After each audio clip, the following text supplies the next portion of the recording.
5 چیزوں کو دیکھنا ثواب ہے.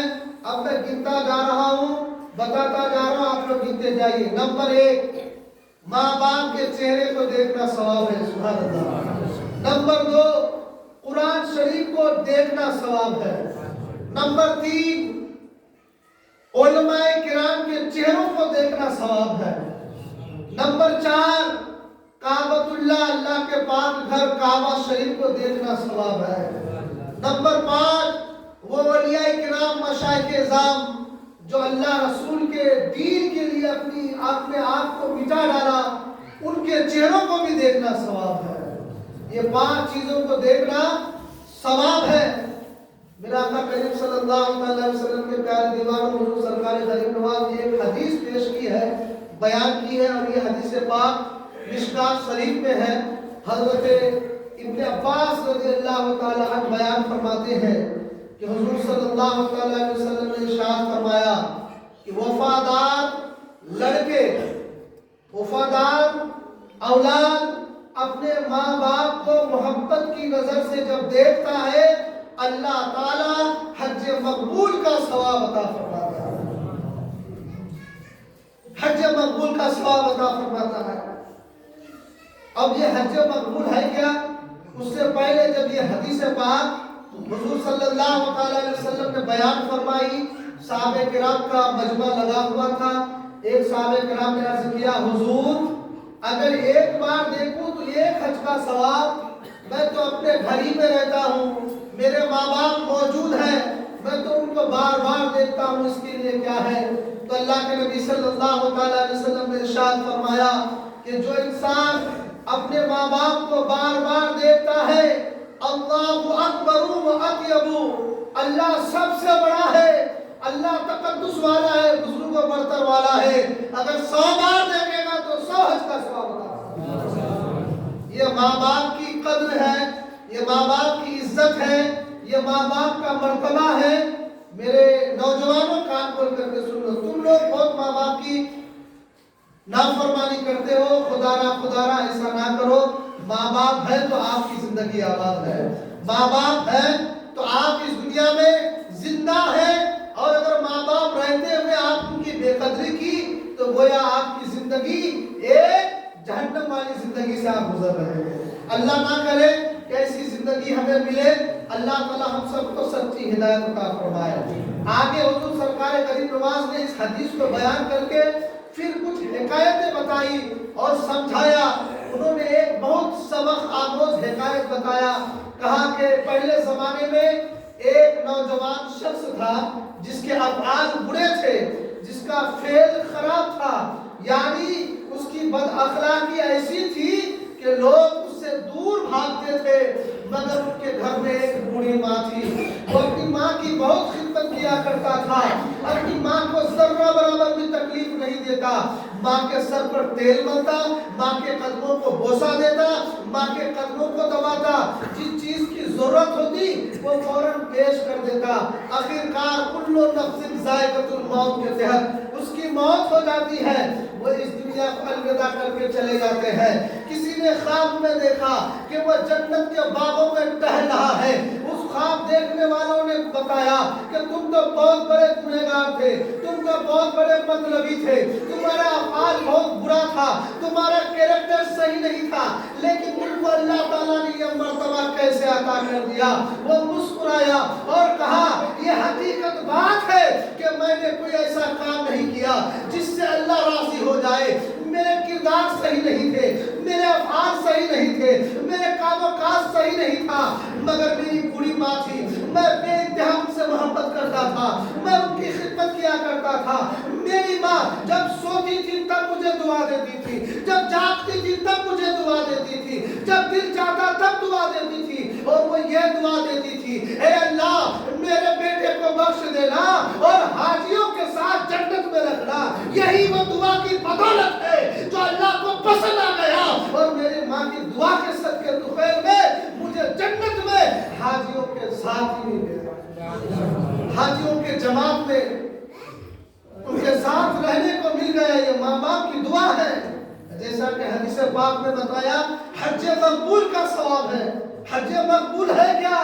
جس کا حج قبول ہو جائے تو وہ ایسا ہو جاتا ہے جیسے کہ ابھی اپنے ماں کے پیٹ سے وہ پیدا ہوا۔ سبحان اللہ۔ اسی لیے جن کے گھر میں ماں باپ ہے ان کی قدر کیا کریں، ان کی عزت کیا کریں، ان سے دعائیں حاصل کیا کریں، یہی ہمارے لیے بہتر زندگی ہے۔ اپنے زمانے کے سب سے بڑے ولی حضرت بایزید بستامی رحمۃ اللہ علیہ، ان سے پوچھا اللہ نے آپ کو یہ مرتبہ کیسے دے دیا، آپ نے کیا کیا جو اللہ کو راضی کر دیا اور اللہ نے آپ کو یہ مرتبہ عطا کیا؟ انہوں نے کہا کہ جب میں چھوٹا تھا، مدرسے میں پڑھنے جاتا تھا، میری عمر 7 سال کی تھی، اور میں جب قرآن پڑھتا تھا اپنے استاد کے بعد، اور جب میں اس آیت کے پاس پہنچا وہ بالوالدین احسانا، میں نے اپنے استاد معظم سے پوچھا حضور اس آیت کا مطلب بتائیے۔ انہوں نے کہا اپنے ماں باپ کے ساتھ بھلائی کرو۔ پھر میں نے کہا حضور کیسی بھلائی؟ تو انہوں نے کہا جیسے میں تمہارا استاد ہوں، جب میں آتا ہوں تو مجھے سلام کرتے ہو، میری عزت کرتے ہو، میرے سارے کام و کاج کرتے ہو اور بڑے ادب بجا لاتے ہو۔ اسی طریقے سے اپنی ماں کی عزت کیا کرو، اپنے ماں سے محبت کیا کرو۔ سنجیدہ خاتون کے نام سے 100 روپیہ آیا ہے، اللہ تعالیٰ سے قبول فرمائے۔ اپنی ماں کی عزت کیا کرو۔ اور میں جیسے ہی چھٹی ہوئی اور گھر آیا، آ کر اپنے ماں کے قدموں پہ سر کو رکھ دیا، یعنی ان کے قدموں کو بوسا دیا، اور میں روتے ہوئے میری ماں سے عرض کیا ہے میری ماں میرے لیے دعا کر، اور اللہ کی بارگاہ میں ہاتھ اٹھا کر مجھ سے کچھ مانگ لے، میرے لیے کچھ مانگ لے اللہ تعالیٰ سے۔ میری ماں کو میرا رونا دیکھنا پسند آ گیا، اور میری ماں نے وضو کی، مصلی بچھایا، 2 رکعت نماز پڑھی، اور میرا ہاتھ پکڑ کر کعبے کی طرف رخ کیا، اور اپنے آنچل کو میرے سر پر رکھا، اور اللہ کی بارگاہ میں دعا کی، اے پروردگار عالم میرے بیٹے بایزید سے راضی ہو جا۔ اور یہی دعا کا اثر ہے کہ اللہ تعالیٰ نے مجھے بایزید بستامی بنا دیا۔ کہا حضور اور کون ایسا کام کیا تھا جس کی وجہ سے اللہ آپ سے راضی اور یہ مرتبہ مل گیا؟ کہا ٹھنڈی رات کی ٹھنڈی کا موسم ہے، جس طریقے سے ابھی ٹھنڈی کا موسم چل رہا ہے۔ میری ماں نے مجھ سے پانی مانگا، میں پانی لانے میں نکالنے میں تھوڑی تاخیر ہو گئی، میری ماں کی آنکھ لگ گئی، میں پانی کا پیالہ لے کر ماں کے پاس پہنچا تو کیا دیکھا؟ میری ماں سو رہی ہے۔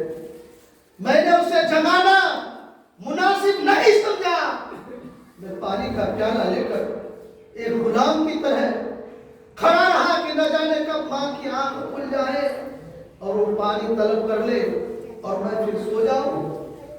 لہذا پوری رات گزر گئی، پانی کا پیالہ لے کر ماں کے پاس کھڑا رہا، ٹھنڈی کی وجہ سے پانی کا پیالہ آپ کے ہاتھوں سے چپک گیا تھا، اور جیسے ہی ماں کی آنکھ کھلی، ماں نے دیکھا کہ میرا بچہ پوری رات سویا نہیں، میری وفاداری میں میری خدمت میں رات گزار دی، اور پانی طلب کیا، جیسے ہی پیالہ ہاتھ سے نکالا ہاتھ کی چمڑی نکل گئی، اور جب یہ دیکھا ماں بلک کر رونے لگی اور کہنے لگی اے پروردگار عالم میرے بیٹے بایزید بستامی سے راضی ہو جا، میں بھی اس سے راضی ہو چکی ہوں۔